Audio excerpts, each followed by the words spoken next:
നമുക്ക് നിധിയുടെ സുധീഷിൻ്റെയും നാളത്തെ നല്ലൊരു കഥ കേട്ടാലോ? വീഡിയോ ഇഷ്ടപ്പെടുവാണെങ്കിൽ ഒന്ന് ലൈക്ക് ചെയ്ത് ഹൈപ്പ് ചെയ്യാൻ മറക്കരുതേ. അതോടൊപ്പം തന്നെ ആദ്യമായി കാണുന്നവരാണെങ്കിൽ സബ്സ്ക്രൈബ് ചെയ്യാനും മറക്കരുത് കേട്ടോ.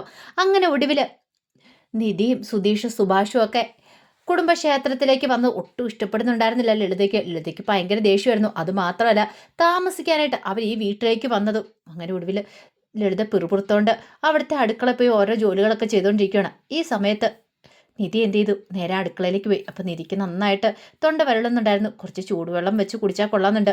അങ്ങനെ ഒരു പാത്രത്തിനകത്ത് കുറച്ച് ചൂടുവെള്ളമൊക്കെ എടുത്ത് സ്റ്റവിൻ്റെ അടുത്തേക്ക് എന്ന് കഴിഞ്ഞപ്പോഴത്തേനും ലളിത ചോദിച്ചു, എന്താ നീ എന്തിനാ ഇങ്ങോട്ടേക്ക് വന്നേന്ന് ചോദിച്ചു. അത് പിന്നെ അമ്മായി, കുറച്ച് ചൂടുവെള്ളം വെക്കാനായിട്ട്. ചൂടുവെള്ളോ? മര്യാദയ്ക്ക് പൊയ്ക്കോ അവിടുന്ന്. അവൾ ചൂടുവെള്ളം വെച്ചുകൊണ്ട് വന്നിരിക്കുന്നു. ദേ ഇവിടെ ഞാൻ പാചകം ചെയ്യുന്നത് നീ കണ്ടില്ലെന്ന് ചോദിച്ചു. അല്ല അത് പിന്നെ നിന്നോടല്ലേ പറഞ്ഞതെന്ന് ചോദിച്ചു. അപ്പോഴേക്കുമാണ് സുധീഷിൻ്റെ വരവ്. സുധീഷ് വന്നിട്ട് ചോദിച്ചു, എന്താ നിധി? അതെ, എനിക്ക് വല്ലാതെ തൊണ്ട വെള്ളുന്നുണ്ട്. അപ്പം ഇത്തിരി വെള്ളം വെച്ച് കുടിക്കാമെന്ന് ഓർത്തോണ്ട്. ഓ അതാണോ കാര്യം? നീ എന്താ വെക്കാത്ത? അല്ല അമ്മായി പറഞ്ഞു. ഓ അവർ പാചകം ചെയ്യുന്നതുകൊണ്ടായിരിക്കും അല്ലേ? നീ ഇങ്ങോട്ട് കൊണ്ടുപോവാ, ഞാനിത് വെക്കാമെന്ന് പറഞ്ഞു. എന്നിട്ട് എന്ത് ചെയ്തു? അടുപ്പത്തിരിക്കുന്ന ഒരു കറി അങ്ങോട്ട് വാങ്ങിയിട്ട് അത് അവിടേക്ക് വെക്കണം. അപ്പോഴേക്കും എഴുതി ചോദിച്ചു, നീ എന്ത് പരിപാടിയാടെ കാണിച്ചേ? അമ്മായി, ഇത്തിരി ചൂടുവെള്ളത്തിൻ്റെ കാര്യമല്ലേ ഉള്ളൂ. ഇതിവൾ ഉണ്ടാക്കിക്കൊണ്ട് പൊയ്ക്കോളും. എടാ നീ കൂടുതൽ കിടന്നാൽ കളിക്കരുത് കേട്ടോ. അമ്മായി, ഇത്തിരി വെള്ളത്തിൻ്റെ പ്രശ്നമാണ്. അവൻ ചൂടുവെള്ളം വെക്കാൻ വന്നിരിക്കുന്നു. ഇവിടെ ചൂടുവെള്ളമല്ല പച്ചവെള്ളമല്ല, മര്യാദയ്ക്ക് വാങ്ങിക്കും, അല്ല ഞാൻ എടുത്ത് തൂരക്കളയെന്ന് പറഞ്ഞു. ദേ എങ്ങാനും അത്ത തൊട്ടിട്ടുണ്ടെങ്കിൽ നിങ്ങളുടെ കൈ ഞാൻ വെട്ടും.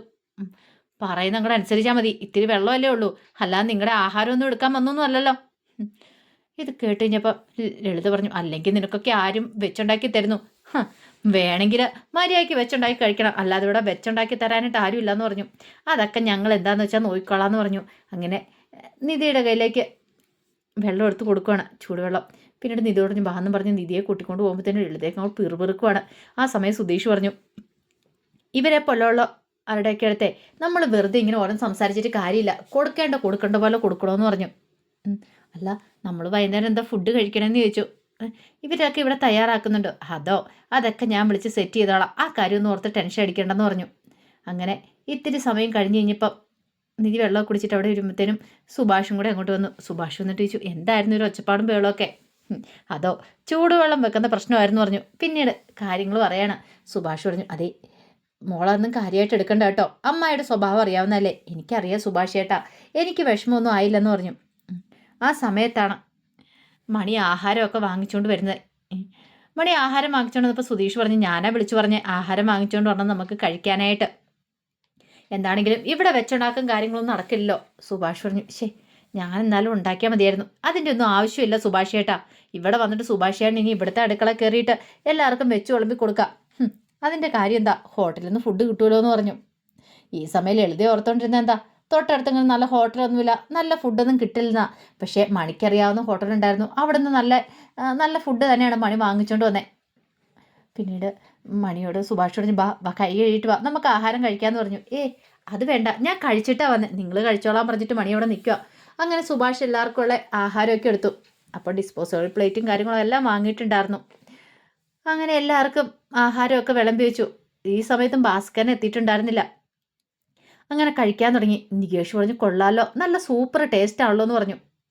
അപ്പം നോൺ വെജും കൂടി ഉണ്ടായിരുന്നെങ്കിൽ. മണി പറഞ്ഞു, അതെ നാളെ നിങ്ങൾക്ക് ക്ഷേത്രത്തിൽ പോകാനുള്ളല്ലേ, നോൺ വെജ് കഴിക്കാൻ പാടില്ല.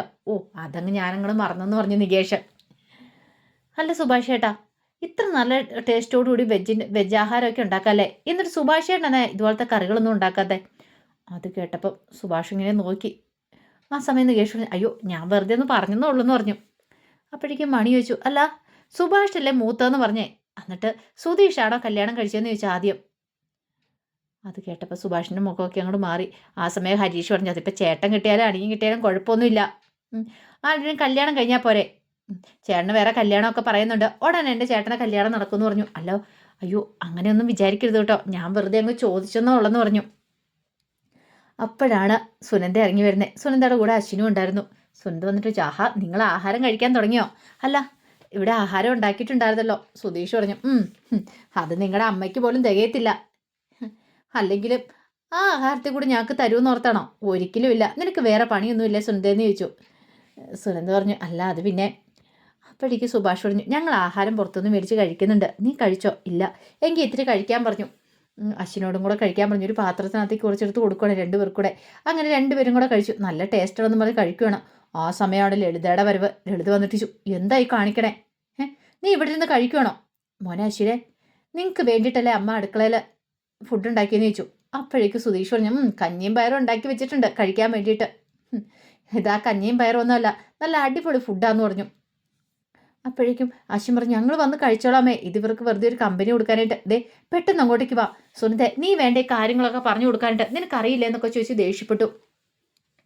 സുനിത പറഞ്ഞു, അമ്മ പൊയ്ക്കോ, ഞങ്ങൾ വന്നോളാന്ന് പറഞ്ഞു. അങ്ങനെ സുനിത ലളിത അങ്ങോട്ടേക്ക് പറഞ്ഞു വിട്ടു.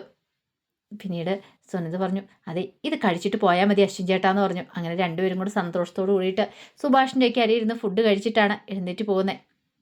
അങ്ങനെ ഫുഡെല്ലാം കഴിച്ച് കഴിഞ്ഞപ്പോൾ സുഭാഷ് പറഞ്ഞു, ഇനി എല്ലാവരും പോയി കിടന്നു, രാവിലെ എഴുന്നേൽക്കണ്ടെന്ന് പറഞ്ഞു. അറിയാലോ നേരത്തെ തന്നെ ക്ഷേത്രത്തിൽ പോകണമെന്ന് പറഞ്ഞു. ഈ സമയത്ത് സുധീഷ് നിധിയെ ഒന്ന് നോക്കി. നിധി എവിടെ കിടക്കണമെന്ന് അറിയത്തില്ല. അപ്പോഴേക്കും സുഭാഷ് പറഞ്ഞു, നമുക്കെല്ലാവർക്കും കൂടെ ഹാളിൽ പായിട്ട് അവിടെ കിടക്കാം, പിന്നെ മുറിയിലുണ്ട്, ആ മുറിയിൽ നിധി കിടന്നോട്ടെ എന്ന് പറഞ്ഞു. പിന്നീട് നിധി പറഞ്ഞു, ചാന്ദിനിയും കൂടെ എന്നോടൊപ്പം പോരട്ടെ, ഞങ്ങൾ രണ്ടുപേരും കൂടെ അവിടെ കിടന്നോളാന്ന് പറഞ്ഞു. അത് കേട്ടപ്പോൾ സുധീഷിനൊട്ടും സഹിച്ചില്ല. കാരണം സുധീഷിന് പ്രതീക്ഷയായിരുന്നു നിധിയോടൊപ്പം ആ മുറിയിൽ എങ്ങനെയെങ്കിലും ഒന്ന് കിടക്കാൻ പറ്റുമായിരുന്നെങ്കിൽ, ഒരുമിച്ച് കിടന്നില്ലേലും നിലത്ത് കിടക്കാം, കണ്ടുകൊണ്ടെങ്കിലും കിടക്കാമല്ലോ എന്നൊരു ചിന്തയായിരുന്നു. പക്ഷെ എല്ലാ മോഹങ്ങളും തകർന്നു പോയി. എങ്ങനെയെങ്കിലും നിധിയോട് കൂടെ കിടക്കാനായിട്ട് ഇച്ചിരി പഠിച്ച പണി വന്നിട്ട് നോക്കി സുധീഷ്. പക്ഷെ അതൊന്നും നടന്നില്ല.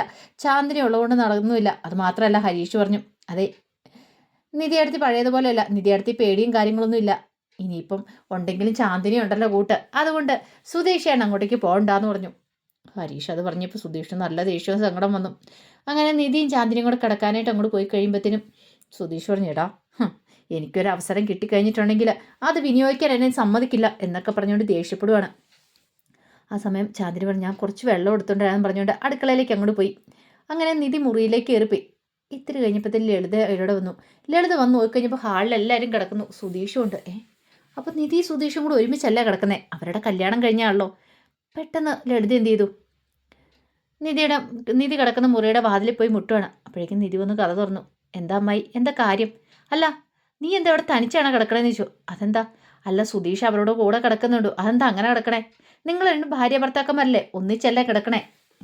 അറിയാനായിട്ട് ഭയങ്കര താല്പര്യമാണ് ലളിതയ്ക്ക്, കാരണം ഇവർക്കിടയിൽ എന്തെങ്കിലും വഴക്കുണ്ടോണമെന്ന് അറിയണമല്ലോ. അപ്പോഴേക്കും നിധി പറഞ്ഞു, അതെ ഞങ്ങൾ ഭാര്യ ഭർത്താക്കന്മാരൊക്കെ തന്നെയാണ്, ഭാര്യ ഭർത്താക്കന്മാരാന്ന് കരുതി ഒന്നിച്ച് കഴിയണമെന്നില്ലല്ലോ. ഇപ്പം അമ്മായിയുടെ ഭർത്താവ് തന്നെ, അമ്മായിയുടെ ഭർത്താവിൻ്റെ കൂടെയാണ് അമ്മായി കിടക്കുന്നത്, അതിന് അദ്ദേഹം ഇവിടെ ഇല്ലല്ലോ.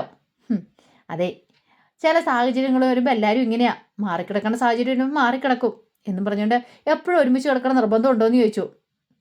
ഞങ്ങൾ അമ്പലത്തിൽ തൊഴാനായിട്ട് വന്നിരിക്കുക, ഭഗവാനോട് പ്രാർത്ഥിക്കാൻ വേണ്ടി വന്നാന്ന് പറഞ്ഞു. അതിപ്പോൾ എവിടെയെങ്കിലും ഒന്ന് കിടന്നാൽ മാത്രം മതി എന്ന് പറഞ്ഞു. ലളിതയ്ക്ക് ഇത്രയ്ക്ക് പ്രതീക്ഷ ഉണ്ടായിരുന്നില്ല, കാരണം നിധിയുടെ അടുത്ത് പിടിച്ചു വയ്ക്കാൻ പറ്റിയില്ല. കാരണം നിധിക്ക് നല്ല ദേഷ്യം ഉണ്ടായിരുന്നു ലളിതയുടെ സ്വഭാവം. അപ്പോഴേക്കാണ് വെള്ളമൊക്കെ എടുത്തുകൊണ്ട് അവിടേക്ക് ചാന്ദിനി വരുന്നത്. ചാന്ദിനിയെ കണ്ടു കഴിഞ്ഞപ്പോഴത്തേനും ലളിതയെ നോക്കി. പിന്നീട് ചാന്ദിനി നിധിയുടെ മുറിയിലേക്ക് അങ്ങോട്ട് കയറിപ്പോകുമ്പോഴത്തേനും, ഓ ഇവളെ ഈ മുറിയിൽ കിടക്കുന്നുണ്ടായിരുന്നു എന്ന് ചോദിച്ചു. എന്താ മനസ്സിലായില്ലേ? ഞാനും ചാന്ദിനിയും കൂടെ ഒരുമിച്ചാണ് കിടക്കുന്നത്. അപ്പോഴേക്ക് ലളിതയ്ക്ക് തോന്നി, ഓ ചിലപ്പോൾ അതുകൊണ്ടായിരിക്കും സുധീഷ് ബാക്കി എല്ലാവരോടും കൂടെ പോയി കിടക്കണേ. ഓ അങ്ങനെയാണല്ലേ. പിന്നെ ലളിത അങ്ങോട്ട് പോയി. നിധിക്ക് ശരിക്കും വരുന്ന ചിരി വരുന്നുണ്ടായിരുന്നു. അങ്ങനെ പിറ്റേ ദിവസമായി കഴിഞ്ഞപ്പോൾ എല്ലാവരും ക്ഷേത്രത്തിലേക്ക് പോകാനായിട്ട് റെഡിയായി. ആ സമയത്ത് സുധീഷ് ഒരു മുണ്ട് ഷർട്ട് കൊടുത്തടാ വരുന്നേ. സുധീഷിനെ കണ്ടു കഴിഞ്ഞപ്പോൾ നികേഷ് ഞാൻ കൊള്ളാലോ, സാധാരണ പാൻറ് ഇടുന്ന ആളാ, ഇതെന്ത് പറ്റിന്ന് മുണ്ടൊക്കെ കൊടുത്ത് ക്ഷേത്രത്തിൽ പോകാനായിട്ട്? എടാ നീ കണ്ടോ, ഞാൻ മുണ്ടൊക്കെ കൊടുത്ത് ഇറങ്ങിയിട്ടുണ്ട്. കാരണം എന്താണെന്നറിയാവോ, ഇന്ന് നിധി സാരിയൊക്കെ കൊടുത്തോണ്ടായിരിക്കും ക്ഷേത്രത്തിൽ പോകാൻ വരുന്നത്. അതെങ്ങനെ സുധീഷേനറിയാം? പിന്നെ എൻ്റെ ഭാര്യയല്ലേ അവളെക്കുറിച്ച് എനിക്കറിയത്തില്ലെങ്കിൽ പിന്നെ ആർക്കാടെ അറിയാവുന്നേ? നീ കണ്ടോളാൻ പറഞ്ഞു. അങ്ങനെ അവർ പറഞ്ഞുകൊണ്ടിരിക്കുന്ന സമയത്ത് നല്ല ഒരു അടിപൊളി സാരിയൊക്കെ കൊടുത്ത് നിധി അങ്ങോട്ടേക്ക് ഇറങ്ങി വരുവാണ്. സുധീഷാണെങ്കിൽ നിധിയെ തന്നെ നോക്കുവാണ്, കണ്ണെടുക്കാൻ പറ്റുന്നുണ്ടായിരുന്നില്ല. നികേഷിന് പോലും അമ്പരപ്പായിപ്പോയി. സുധീഷാണ് ഇതൊക്കെ എങ്ങനെ അറിയാം എന്നൊക്കെ ഒരു ചിന്തയായിരുന്നു. അങ്ങനെ നിധി അങ്ങോട്ടേക്ക് വന്നു കഴിഞ്ഞപ്പോഴത്തേനും സുധീഷ് പറഞ്ഞു, കൊള്ളാം, സൂപ്പറായിട്ടുണ്ട്, നല്ല ഭംഗിയുണ്ടെന്ന് പറഞ്ഞു. എന്ത്? അല്ല ഈ സാരി ഉടുത്തിരിക്കുന്നേ. നിധി പറഞ്ഞു, താങ്ക്സ് എന്ന് പറഞ്ഞു. അപ്പോഴേക്കും സുഭാഷും ചാന്ദിനി എല്ലാവരും കൂടെ വരുവാണ്. അങ്ങനെ എല്ലാവരും ക്ഷേത്രത്തിലേക്ക് പറഞ്ഞിട്ട് ഇറങ്ങുമ്പോഴത്തേനുമാണ് സുനന്ദ വരുന്നത്. സുനന്ദ അശ്വിനും കൂടെ ഉണ്ടായിരുന്നു. അപ്പോഴേക്കും സുനന്ദ പറഞ്ഞു, എന്നാൽ ശരി നമുക്ക് എല്ലാവർക്കും കൂടെ ഒരുമിച്ച് പോകാമെന്ന് പറഞ്ഞു. ഇത് കേട്ടുകൊണ്ട് വന്ന് ലളിത പറഞ്ഞു, അങ്ങനെ ഇപ്പോൾ ഒരുമിച്ച് പോകണ്ട, ഇവരൊക്കെ എപ്പോഴേലും വരട്ടെ, നീ ഇങ്ങോട്ട് വാ, നമുക്ക് നേരത്തെ പോകാമെന്ന് പറഞ്ഞു. നേരത്തെ പോയി കുറേ പൂജകളും കാര്യങ്ങളൊക്കെ നടത്താനുണ്ട്. ഇവറ്റകളൊക്കെ എപ്പോഴേലും വരട്ടെ, എല്ലാവരും കൊണ്ട് നീ പോകത്തുള്ളോ എന്നൊക്കെ പറഞ്ഞുകൊണ്ട് ദേഷ്യപ്പെട്ടു. പിന്നെ കൂടുതലൊന്നും പറയാൻ പോയില്ല സുനിത. വാശിയും ചേട്ടാന്നൊക്കെ പറഞ്ഞുകൊണ്ട് അശ്വിനെയും വിളിച്ചോണ്ട് അങ്ങോട്ട് പോയി. സുഭാഷിന് നല്ല വിഷമം ഉണ്ടാകുന്നുണ്ടായിരുന്നു. സ്വന്തം അമ്മായിയാ, പക്ഷെ പറഞ്ഞിട്ട് കാര്യമില്ലല്ലോ. ആ സമയം സുധീഷ് ആശ്വസിപ്പിച്ചു. സുഭാഷ് എണ്ണ അറിയാവുന്ന കാര്യമില്ല അവരുടെ സ്വഭാവം, പിന്നെ എന്തിനാ ടെൻഷൻ അടിക്കുന്നത്, ബാ നമുക്ക് ബാന്നും പറഞ്ഞ് അങ്ങനെ എല്ലാവരും കൂടെ ക്ഷേത്രത്തിലേക്ക് പോകുവാണ്. പക്ഷെ ആ സമയത്ത് ഭാസ്കരൻ അവിടെ ഉണ്ടായിരുന്നില്ല വീട്ടിൽ. ഭാസ്കരൻ എന്ത് ചെയ്തു, നേരത്തെ തന്നെ പോയിട്ടുണ്ടായിരുന്നു ക്ഷേത്രത്തിലേക്ക്. ക്ഷേത്രത്തിൽ പോയി അവിടെ പോയി ഭാസ്കറിൻ്റെ കുറേ ആൾക്കാരൊക്കെ ഉണ്ട്, കമ്പനിക്കാരൊക്കെ ഉണ്ട്, അവരെയൊക്കെ പോയി കാണുവാണ്. അപ്പം തലേ രാത്രിയിലാണെങ്കിൽ ഭാസ്കരൻ മദ്യപിച്ച് കുറേ കൂട്ടുകാരന്മാരോടൊപ്പമാണ് വന്നത്. ഭാസ്കരൻ അവിടെയൊക്കെ നല്ല പരിചയമുള്ളൂ.